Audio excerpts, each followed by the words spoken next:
your statement about the new Epstein emails that have been released by House Democrats. Separate from why you believe the emails were made public, can you address their substance? Did the president ever spend hours at Jeffrey Epstein's house with a victim? These emails prove absolutely nothing other than the fact that President Trump did nothing wrong. And what President Trump has always said is that he was from Palm Beach, and so was Jeffrey Epstein. Jeffrey Epstein was a member at Mar-a-Lago until President Trump kicked him out because Jeffrey Epstein was a pedophile and he was a creep. And this email you refer to with the name of a victim that was unredacted now and has since been reported on in this room, so I will go ahead and say it, Virginia Giuffre. And it was CBS's own reporting, Ouija, that recently wrote that Miss Giuffre maintained, and God rest her soul, that she maintained that there was nothing inappropriate she ever witnessed, that President Trump was always extremely professional and friendly to her. And so I think it's a question worth asking the Democrat Party, and you should all go ask them after this briefing, of why they chose to redact that name of a victim who has already publicly made statements about her relationship with Jeffrey Epstein and is unfortunately no longer with us. Mary. Thank you, Kelly. Two questions on this. In the interest of transparency, why not just go ahead, release the full files on Epstein, get this all over with? This administration has done more with respect to transparency when it comes to Jeffrey Epstein than any administration ever.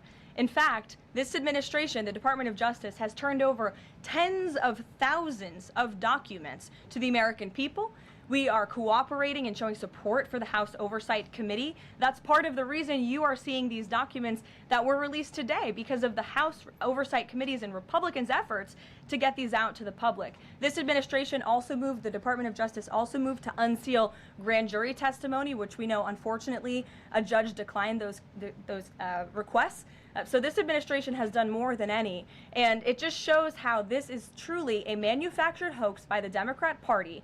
For now, they're talking about it all of a sudden because President Trump is in the Oval Office. But when Joe Biden was sitting in there, the Democrats never brought this up. This wasn't an issue that they cared about because they actually don't care about the victims in these cases. They care about trying to score political points against President Trump, as we have, of course, seen with this government shutdown. And this entire thing, again, it's not a coincidence to the American people at home. There are no coincidences in Washington, D.C. And it is not a coincidence that the Democrats leaked these emails to the fake news this morning ahead of Republicans reopening the government. This is another distraction campaign by the Democrat and the liberal media, and it's why I'm being asked questions about Epstein instead of the government reopening because of Republicans and President Trump. But given your interest in transparency, Caroline, why are White House officials then meeting with Representative Boebert in an effort to try and get her to not sign this petition calling for the release of the files? Doesn't it show transparency that members of the Trump administration are willing to brief members of Congress